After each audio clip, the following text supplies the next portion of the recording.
समझें कि अब उनके पास विधायक नहीं है। जब तक चुनाव नहीं होते तब तक मैं हूँ वहाँ का विधायक। ईद तो करो जय हिंद, ईद तो आओगे, ईद तो सारे मंत्रियों ने भेजेंगे। साथियों, जननायक जनता पार्टी नहीं, वो तो जयचंदों की जनता पार्टी है। कांग्रेस पार्टी का एक मजबूत उम्मीदवार होगा।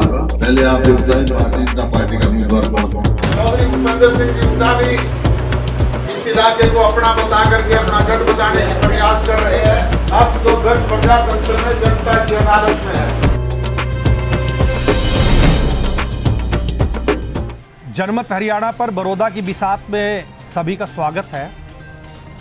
साथियों, अब 23 अक्टूबर है आज और प्रचार के लिए महज 9 दिन और मतदान के बीच में रह गए 10 दिन।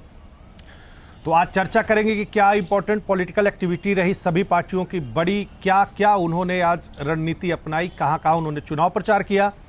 इसके अलावा आज हम ये जानने की कोशिश करेंगे, हमारे साथ अनिल आर्य भनावाला जी रहेंगे, हमारे राजनीतिक विश्लेषक, कि 2009 तक ये हल्का रिजर्व था। 2009 से जब से ये हल्का सामान्य हुआ है, यानी कि परिसीमन के बाद, तब से क्या कुछ आंकड़े रहे और आंकड़ों की जुबानी क्या कुछ कह रहा है बड़ौदा, और कैसे कैसे जो है वो आंकड़े बदलते रहे हैं और कौन सी पार्टी कहां अपनी पोजीशनिंग लेती रही है, घटती बढ़ती रही है, उस पर चर्चा करेंगे। लेकिन उससे पहले अनिल जी, आज की सबसे बड़ी घटनाएं जो रही, अगर मैं सभी पार्टियों की देखूं तो सबसे पहले कांग्रेस का ही जिक्र कर लेते हैं। कांग्रेस पार्टी के अगर स्टार प्रचारक माने इस हलके में तो भूपेंद्र हुड्डा और दीपेंद्र हुड्डा, यही पिता पुत्र हैं।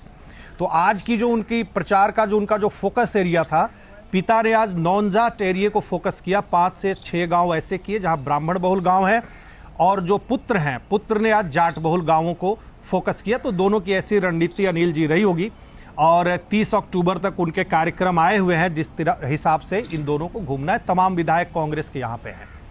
दूसरी बड़ी घटना आज की ये रही है कि ओम प्रकाश चौटाला जी, जो कि इनेलो के सुप्रीमो भी हैं, सबसे उनके सुप्रीम लीडर हैं, आज वो इस बड़ौदा के रण में कूद चुके हैं और अपने विजय रथ पर सवार होकर उन्होंने शामड़ी से चुनाव प्रचार शुरू किया। लगभग 8 से 10 गांवों में ओम प्रकाश चौटाला आज जा रहे हैं और कई गांवों में वो दौरा कर चुके। उन्होंने क्या कुछ कहा, इस पर चर्चा करेंगे। बीजेपी की अगर बात करें तो जो रोहतक से सांसद हैं अरविंद शर्मा, उन्होंने एक प्रेस कॉन्फ्रेंस की, वो लगातार कई दिनों से फोकस कर रहे हैं इस एरिया पे। इसके अलावा जो बड़ी बात बीजेपी की आज ये रही है कि जो 2 लोग जिनके बारे में काफ़ी चर्चा थी कि भूपेंद्र मलिक क्या रुख अपनाएंगे, और दूसरा कि प्रदीप सांगवान, जिन्होंने कि ज्वाइन कर लिया है बीजेपी को, ज्वाइन करते ही वो अपने इलाके में उतर गए हैं चुनावी मैदान में। खासतौर पे उनका गांव है नूरन खेड़ा, जो बुटाना 12 में आता है, उस इलाके में वो योगेश्वर को लेकर घूमे हैं। और दूसरी तरफ जो मलिकों का इलाका है अनिल जी, वहां पर योगेश्वर को भूपेंद्र मलिक साथ लेकर घूमे हैं। तो जेजेपी बीजेपी ये संदेश देने की कोशिश कर रही है कि हम सभी एक हैं और चुनाव जीतने के लिए मैदान में उतरे हैं। अनिल जी, सबसे पहले बात शुरू कर लेते हैं कांग्रेस से। जैसे मैंने बात की शुरुआत की, तो एक रणनीति दिख रही है कांग्रेस में कि कुछ विधायक जो उनके 30 के करीब विधायकों में से यहाँ पर ज़्यादातर बड़ौदा में हैं, और कई उनके ब्राह्मण नेता, दूसरे समाजों के नेता, वाल्मीकि भी उसमें।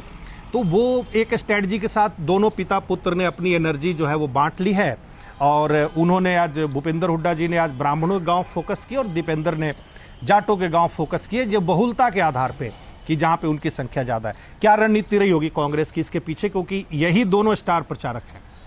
पांडे जी, देखिए, जैसे आपने बताया कि भूपेंद्र हुड्डा जी आज ब्राह्मणों के गांव में, तो ब्राह्मणों की यहाँ जो डेमोग्राफी बताता हूँ मैं आपको जी।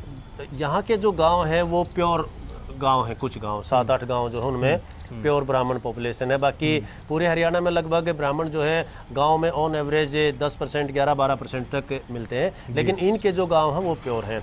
रही बात भूपेंद्र हुड्डा की, जो इन गांवों में जाना है, या दीपेंद्र हुड्डा जाटों के गांव में गए हैं, दीपेंद्र हुड्डा की जो स्वीकार्यता है वो यूथ में ज़्यादा है, खासकर जाटों में ज़्यादा है। जबकि भूपेंद्र हुड्डा के जितने भी चुनाव मुख्यमंत्री बनने से पहले के रहे हैं, उनमें चौधरी बिलाल के खिलाफ जो वोटिंग होती थी वो जाट नॉन जाट के नाम पर शहरों और नॉन जाट की ज़्यादा उनको रहती थी। तो रणनीतिकारों का यही मानना है कि भूपेंद्र हुड्डा का जो हाथ है वो अब भी इन गाँव में सुहाता है। तो वो रणनीति के तहत ही इन गाँव में गए हैं, और दीपेंद्र हुड्डा जी को रणनीति के तहत ही इन्होंने वहाँ दूसरी जो जाट बहुल गाँव हो उनमें भेजा है।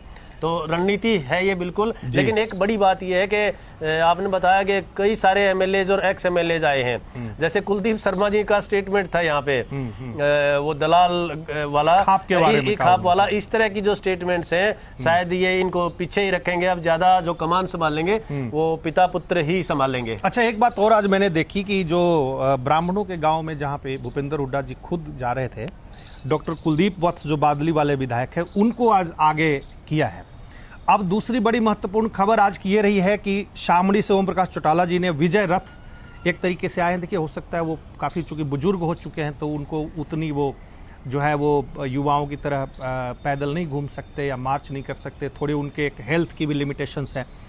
चौटाला जी ने कहा कि भगदड़ मचेगी इस चुनाव के बाद सरकार में और मध्यावधि चुनाव के लिए तैयार रही। इसका कुछ फायदा जोगेंद्र मल्लिक को मिलेगा यहाँ पे?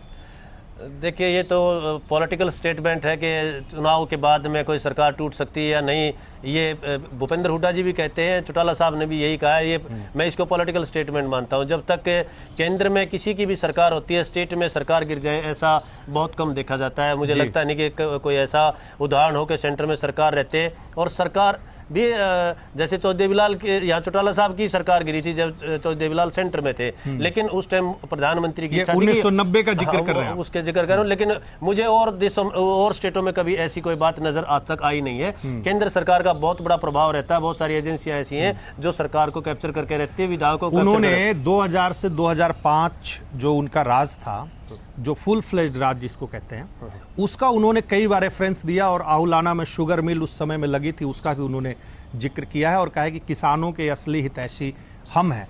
तो ये बात अब चूंकि 15 वर्ष हो गए उनको राज से गए हुए, 2020 चल रहा है, तो ऐसी स्थिति में कितनी अपील देखते हैं आप ओम प्रकाश चौटाला? उन्होंने बिल्कुल उन पौराणिक जो हमारी कथाएं हैं या हिस्ट्री का उन्होंने जिक्र किया है कि पांडवों का वनवास इतने साल का था, श्री राम का वनवास इतने साल का था, 14 वर्ष का था, हमारा भी 15 साल का हो गया, यानी कंप्लीट हो चुका है। उन्होंने एक प्रकार से ये कहा कि हमारा भी जो वनवास था वो कंप्लीट हो चुका है। लेकिन जो डेवलपमेंट की बात पंडित जी आपने की है या उन्होंने दावा किया है, उसमें काफी हद तक सच्चाई है। अगर मैं स्टैटिक्स की बात करूं तो ओम प्रकाश चौटाला जी ने जैसे ही 99 में उनकी सरकार बनी थी, लगभग 500% के आसपास रूरल डेवलपमेंट का बजट बढ़ाया था। और ये रूरल एरिया है, ये प्योर रूरल एरिया। और सबसे बड़ी बात इस इलाके की है कि कंटिन्यू यहाँ पर इनेलो और बीजेपी के बीच में कांग्रेस के बीच में मुकाबला रहा है और उसमें लोकदल का जो पलड़ा है वो भारी रहा है, क्योंकि कास्ट बेस्ड जो पॉलिटिक्स रही है उसमें शेड्यूल कास्ट पॉलिटिक्स से पॉलिटिशियन को टिकट मिल जाती थी और चौटाला साहब के कारण या लोकदल के कारण जाट वोटर जुड़ जाता था। तो लंबी खूब यहाँ 3-3 बार तक विधायक उनके कंटिन्यू रहे हैं। अब आंकड़ों पे हम लोग आए, उससे पहले 2 और कैरेक्टर्स का जिक्र करना जरूरी है। राजकुमार सैनी जो खुद ही पार्टी के सुप्रीमो भी है, चुनाव भी लड़ रहे हैं, उनकी बहुत ज़्यादा सक्रियता अब थोड़ी कम दिख रही है जो आचार संहिता लगने से पहले जितनी दिख रही थी। एक तो ये कैरेक्टर है, दूसरा कैरेक्टर है अरविंद शर्मा जो कि बीजेपी के लिए यहाँ पर चूंकि सोनीपत से वो निर्दलीय भी एमपी बनते रहे हैं, तो वो भी बीजेपी के लिए एक तरीके से अपनी ताकत लगा रहे। उन्होंने आज बड़ी प्रेस कॉन्फ्रेंस भी की, ब्राह्मणों को, किसानों को, सबको समझाने की कोशिश की। हालांकि बीजेपी उस कास्ट लाइन को नहीं पकड़ना चाह रही। तो इन 2 कैरेक्टर्स का क्या रोल रहेगा इस चुनाव में? आज राजकुमार सैनी तो आज मीडिया से तो बिल्कुल गायब ही रहे हैं और हल्के में भी कम दिखे हैं। मैं हल्के में जाके गया था, आज 3 गांव का मैंने खुद दौरा किया है, मुझे कोई एक्टिविटी राजकुमार सैनी जी की नज़र नहीं आई है। ठीक है। और जो अरविंद शर्मा के बारे में आपने कहा, अरविंद शर्मा यहाँ से निर्दलीय सांसद रहे हैं। मुझे अगर याद ठीक है तो 1996 में जीते थे। हाँ बिल्कुल। और लेकिन वो दूसरी बार ऐसी घटना हुई है आज तक के हिस्ट्री में। उससे पहले एक बार गुड़गांव से कोई सांसद निर्दलीय जीते थे। लेकिन एक बड़ी बात और है उनके बारे में, चौधरी भजन लाल के अलावा हरियाणा में और कोई लीडर ऐसा नहीं है जो 3 लोकसभाओं से सांसद रहा हो। तो निश्चित तौर पर इस इलाके में उनका प्रभाव है और इसी इलाके के साथ में अब उन्होंने बहुत ही कद्दावर नेता हैं जिनको जीत सुनिश्चित मानी जा रही थी, दीपेंद्र को उन्होंने रोहतक में हराया, रोहतक से बहुत ही हॉट इलेक्शन था और बहुत थोड़े मार्जिन से उन्होंने हराया है। तो उनकी प्रेस कॉन्फ्रेंस थी, उनका भी यही था कि जो है किसी भी तरीके से बीजेपी को जीत दिलाई जाए और इसी पर उनका फोकस था। एक बड़ी डेवलपमेंट बीजेपी के नजरिए से और आज हुई है, जो कल घटनाएं हुई थी उनका प्रभाव आज देखने को मिला है। और बिल्कुल सुबह जो है योगेश्वर दत्त के साथ में जो टिकट के दावेदार थे यहाँ से भूपेंद्र मलिक, वो मलिक एरिया में कैंपेन करते नजर आए हैं और उनके बाद में भी उन्होंने वहां पंचायत की है उस इलाके में और कहा है कि भाई अपने इलाके से हमने सरकार को विजयी कराना है। दूसरे इलाके में जो बारा का इलाका, जो प्रदीप सांगवान का गांव है नूनखेरा, यहाँ पे उस इलाके में बड़ौदे से उन्होंने शुरुआत की थी और प्रदीप बिल्कुल साथ में थे। तो ये दो बड़े लीडर जिनकी एक नाराज था, एक कांग्रेस छोड़कर बीजेपी में आए हैं, दोनों ने आज पार्टी को या कैंडिडेट को ज्वाइन कर लिया है। प्रदीप की एक मिनट में और चर्चा करना चाहूंगा। प्रदीप सांगवान के कई भाषण मैंने सुने कल से। प्रदीप सांगवान कह रहे कि अगर मेरा हक नहीं बन रहा था तो जीतने का तो बन रहा था, जीतने को दे देते टिकट, क्योंकि उसके पिता की मृत्यु से ये सीट खाली हुई है। ये सब जो चीज़ें, जैसे कपूर नरवाल को बिठा लिया कांग्रेस ने, प्रदीप को नहीं मैनेज कर पाया, वो एक बार फिर उनके पिता बीजेपी में थे, वो फिर आए हैं। बेसिकली उनके पिता की पॉलिटिक्स नॉन कांग्रेस की रही है, गैर कांग्रेसवाद की रही थी। ये सब चीज़ें जो सांगवानों के गांव है, खासतौर पे बुटाना बारह में, कितनी असरकारक हो सकती है? पांडे जी बिल्कुल असरकारक होगी, क्योंकि कोई भी जो हमारे यहाँ की जो पॉलिटिक्स है वो कास्ट के बाद में गोत्र पॉलिटिक्स पे भी आ जाती है और सभी चाहते हैं कि हमारे इलाके का जो है, जैसे बासमती की 28 किस्में हैं, वैसे ही एक कास्ट के अंदर ही बहुत सारे सब कास्ट हैं। हाँ, जैसे सिरसा में पहली बार हमने महसूस किया था कि यहाँ अगर कास्ट पॉलिटिक्स की हम बात करें तो पंजाबी वोटर हम यहाँ संगठित नजर आता है हमारे इलाके में, लेकिन सिरसा के अंदर वहाँ उनकी कंट्रोवर्सी नजर आती है, स्पष्ट दिखती है, क्योंकि उनका बहुल इलाका है। वही थोड़ी सी कंट्रोवर्सी पानीपत शहर में भी देखने को मिलती है। बहुलता है, जहाँ भी आप जिस इलाके में जो भी बहुल हो जाएगा, संख्या ज्यादा होगी तो उनमें लीडरशिप को लेकर डिविजन रहेगा, कंट्रोवर्सी हो जाती है उनके बीच में। तो अगर अब आंकड़ों की बात कर लें, जो कि बड़ी महत्वपूर्ण है, क्योंकि हर चुनावी विश्लेषक जो है उन आंकड़ों का विश्लेषण करता ही, और अब तो हमारा वोटर भी बहुत सियाना है। 2009 से जब से ये हल्का एक तरीके से रिजर्व से खुल के जनरल हुआ है, श्री कृष्ण हुड्डा ही लगातार जीतते रहे। उस समय भूपेंद्र हुड्डा जी मुख्यमंत्री थे, उसका प्रभाव था। लेकिन कांग्रेस लगातार जिस तरीके से यहाँ पे चलती रही, वो किलोई से छोड़ करके यहाँ आए, हुड्डा जी ने पिछला लोकसभा का चुनाव लड़ा, एक तो ये आंकड़ा है सामने। दूसरा आंकड़ा है कि अगर बीजेपी जेजेपी को हम इकट्ठा जोड़ लें और 2019 का विधानसभा उठा लें तो इनका डेटा बनता है 59% का। हालांकि 59% टोटल ट्रांसफर हो जाएगा, ये संदेह के दायरे में थोड़ा सा है, लेकिन ये आंकड़े क्या कहते हैं? 2020 में क्या गुल खिलाएंगे ये? पांडे जी, जितने भी चुनाव होते हैं वो बिल्कुल अलग तरीके से होते हैं, अलग उनका वेवलेंथ होती है, अलग मुद्दे होते हैं, लीडरशिप भी कई बार अलग हो जाती है। लेकिन कांग्रेस के नज़रिए से अगर हम बात करें तो ये परिसीमन 2008 के बाद में जो 2009 में चुनाव होते हैं, ये हल्का बड़े लंबे समय तक रिजर्व रहा, उसके बाद में जनरल हो जाता है। कुछ इलाका गोहाना का तोड़कर इसमें जोड़ा जाता है, गोहाना को सोनीपत तक फैला दिया जाता है। पहले गोहाना इलाका का हल्का जो है वो गोहाना शहर के चारों आसपास का इलाका था। लेकिन एक बात इसमें कंटिन्यू रहती है कांग्रेस के नज़रिए से कि यहाँ पर कैंडिडेट भी उनका वही रहता है और ऊपर लीडरशिप भी वही रहती है। ठीक है। 2009 में भी भूपेंद्र सिंह हुड्डा की लीडरशिप में चुनाव हुए और यहाँ कैंडिडेट जो थे वो श्री कृष्ण हुड्डा जी थे, जिनके देहांत के बाद यहाँ पर अब बाई इलेक्शन होने लग रहा है। लगातार 3 बार वो यहाँ से विजयी रहे। लेकिन चौंकाने वाली बात यह है, जैसे आपने आंकड़ों का जिक्र किया है, कि कांग्रेस का जो वोट बैंक था वो 2009 में से लेके 2019 तक 29% घटा है। 29%, यानी 30% के आसपास वोट घट गया है। जो 60% वोट मिले थे 2009 में, जो अब 2014 में मिले 42%, 18% वोट जो है 2014 में कम हुआ है। और 2019 में भी 7.5% के आसपास वोट बैंक घटा है। टोटल 60 से 35% वोट सीधा रह गया है कांग्रेस के नजरिए से। दूसरी तरफ अगर जब हम आंकड़ों की बात करते हैं और रिजल्ट्स की बात करते हैं तो बीजेपी यहाँ पर बहुत कंफर्टेबल नजर आती है मुझे। बीजेपी ने बिल्कुल जीरो से शुरुआत की 2009 में। एक मतलब 2014 तक जिसकी जमानत जब्त हुई है, जमानत जब्त क्या, बलजीत मलिक जब कैंडिडेट 1.25% वोट आए हैं, 1.25% वोट 2009 में थे बीजेपी के। उन्होंने 2014 में बहुत बड़ा कमबैक नहीं कर पाए थे, जबकि पूरे स्टेट में अच्छा प्रभाव था, 7.2% यानी 6% वोट ही बढ़ पाए थे। लेकिन जैसे योगेश्वर दत्त को यहाँ टिकट मिलती है 2019 में, हाँ। वो एकदम से यहाँ लगभग 30.51% पर आ जाते हैं। यानी टोटल जो है 2009 के नजरिए से अगर हम बात करें तो यहाँ पे 29% बीजेपी का वोट बैंक बढ़ा है। ठीक है।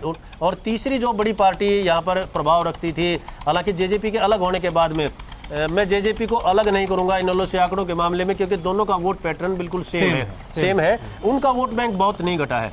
2009 में उनका वोट बैंक जो है 32.61% था और कम हुआ, बढ़ा 2014 में 37% हो गया, 37.5%। और दोनों को अगर जोड़ दिया जाए, इनेलो और जेजेपी के वोट बैंक को अगर जोड़ दिया जाए 2019 के सेगमेंट में, तो 29% यानी 3% वोट कम हुआ है उनका। तो मेरे नजरिए से ये है कि इनेलो जो है अपना वोट बैंक बचाने में कामयाब रही है और कांग्रेस का वोट बैंक कंटिन्यू कम होता चला गया है, बीजेपी का बढ़ा है। और सबसे बड़ी चौंकाने वाली बात एक और भी है यहाँ पे, जो मेरे नजरिए से रहती है कि जो लोकदल का वोटर है उन्होंने हमेशा कांग्रेस के खिलाफ चुनाव लड़ा है, गैर कांग्रेस पे बीजेपी के साथ तो उनका अलायंस रहा है। तो जो वोट ट्रांसफर होता है, जैसे आपने जेजेपी के बारे में कहा था कि 60% वोट अगर दोनों को जोड़ दिया जाए 60% वोट जो है बनते हैं। तो मुझे लगता है कि बहुत ज्यादा वोट जो है वो एक साथ ट्रांसफर नहीं हो पाएगा। अगर जेजेपी बहुत ताकत लगाती है और ईमानदारी से ताकत लगाती है, जैसे उन्होंने भूपेंद्र मलिक को साथ लगा दिया है, और दुष्यंत जी भी जरूर आएंगे। जो पार्टी के अध्यक्ष थे अजय सिंह चौटाला जी, वो भी आए थे नॉमिनेशन वाले दिन भी। तो मुझे लगता है कि यहाँ खूब अच्छा प्रभाव यहाँ पर उनका हो सकता है, फायदे का सौदा रह सकता है। लेकिन वोट ट्रांसफर सारे के सारे हो जाएंगे, मैं इस बात से सहमत नहीं हूँ। भूपेंद्र मलिक की दो बातें बताइए, भूपेंद्र मलिक की यूएसपी क्या है, और 2019 के लोकसभा में जब दिग्विजय लड़े थे तो 6000 वोट आए थे जेजेपी को लगभग, अगर मेरा डाटा ठीक है तो, और भूपेंद्र मलिक ने 32,500 वोट लिए। उसी सेगमेंट को क्या भूपेंद्र मलिक फोकस करके, जो भी मुझे नहीं पता उनकी क्या सेटलमेंट हुई, क्या बात हुई दुष्यंत जी और मुख्यमंत्री जी के साथ जब थे, क्या वो कन्वर्ट कराने की स्थिति में है, उनकी यूएसपी क्या है? देखिए, इसमें कोई दो राय नहीं है कि हर एक गांव में जेजेपी का वोट बैंक है। ठीक है। और भूपेंद्र मलिक जो है अकेले उस इलाके से योगेश्वर के साथ दोनों एक ही गांव से थे, भैंसवाल से ही थे। मुझे लगता है कि अगर दोनों गठबंधन पहले का होता तो यहाँ से वो खूब अच्छी जीत दर्ज कर सकते थे पिछले चुनाव में, चाहे दोनों में से कोई कैंडिडेट होता। और आज मैं भैंसवाल में था, तो भैंसवाल में योगेश्वर का खूब अच्छा प्रभाव देखने को मिला। उसका रीजन यही है कि गांव से अकेले कैंडिडेट हैं, क्षेत्र के नाम पर वहां पर वोट खूब अच्छे उनको ट्रांसफर हो सकते हैं। मैंने फिर से वही बात मैं रिपीट करूंगा, अगर जेजेपी यहाँ पर कंधे से कंधा मिलाकर चुनाव लड़ती है तो वो बीजेपी के लिए बहुत फायदेमंद होगा और वो वोट ट्रांसफर हो जाते हैं। इनेलो के बारे में यही कहा जाता है, या लोकदल के बारे में, दोनों को अगर हम इकट्ठा कर दे तो हम इसके लिए लोकदल वर्ड यूज करते हैं। लोकदल का जो वोटर है वो बोतल बंद होता है, यानी उसमें से वहां ट्रांसफर होने की काबिलियत रखता है।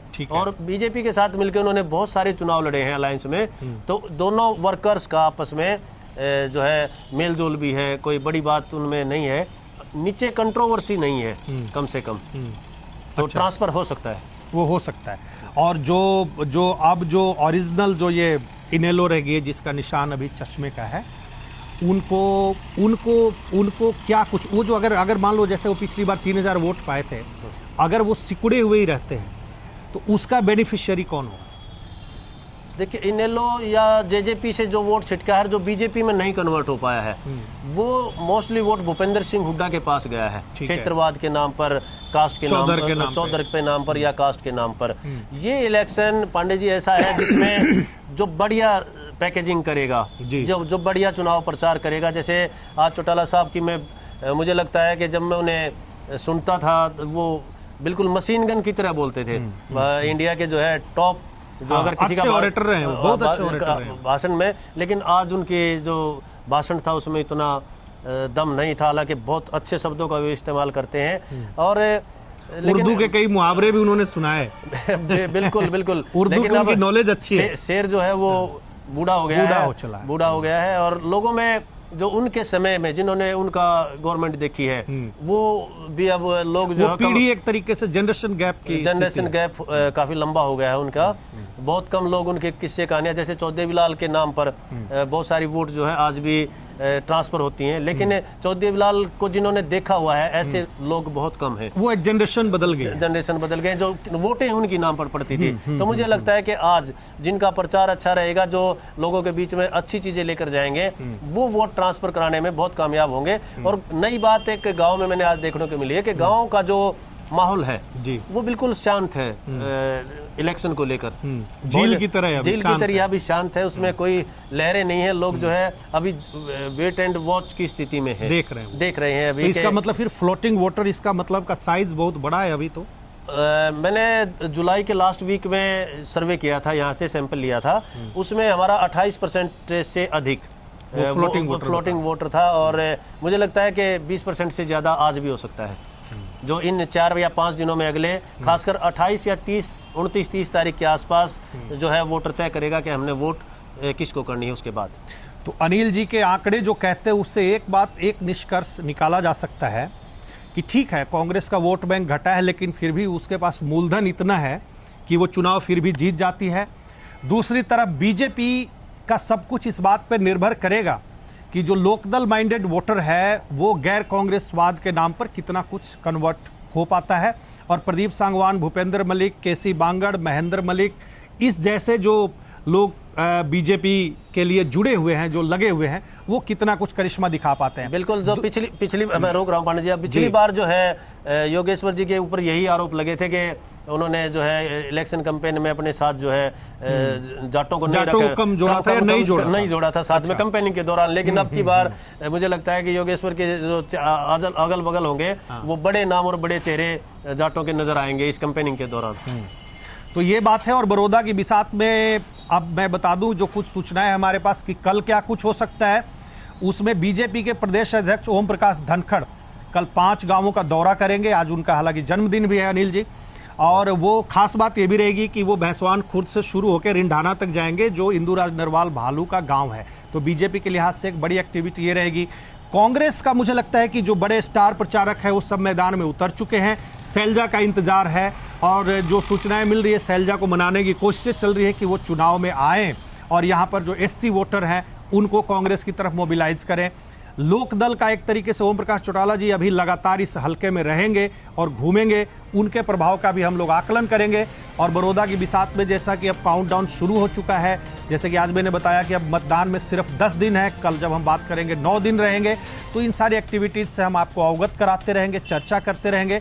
और आंकड़ों के अलावा कल मैं समझता हूं कि अनिल जी इस बात पे भी बात करेंगे कि इलेक्शन जो 2 पैटर्न पे चलता है कि कब किसका कितना खड़ा होता है। जिसका पहले इलेक्शन जितना ज़्यादा खड़ा होता है ये माना जाता है कि आखिर में वो बैठता भी है, और एक वो तरीका है कि जो कछुए की गति से आराम से चलता रहे, तो उसका इलेक्शन भी बन सकता है। तो इन विषयों पर कल चर्चा करेंगे। नमस्कार। ना समझे कि अब उनके पास विधायक नहीं है, जब तक चुनाव नहीं होते तब तक मैं हूँ आगे विधायक। ईद तो करो जय हिंद, ईद तो आओगे, ईद तो सारे मंत्रियों ने भेजेंगे। साथियों, जननायक जनता पार्टी नहीं, वो तो जयचंदों की जनता पार्टी है। कांग्रेस पार्टी का एक मजबूत उम्मीदवार होगा। पहले आप ये बताएं भारतीय जनता पार्टी का उम्मीदवार कौन है? चौधरी भूपेंद्र सिंह की उम्मीदवार भी इस इलाके को अपना बता करके अपना गढ़ बताने का प्रयास कर रहे हैं। अब तो गढ़ प्रजातंत्र में जनता की अदालत में है।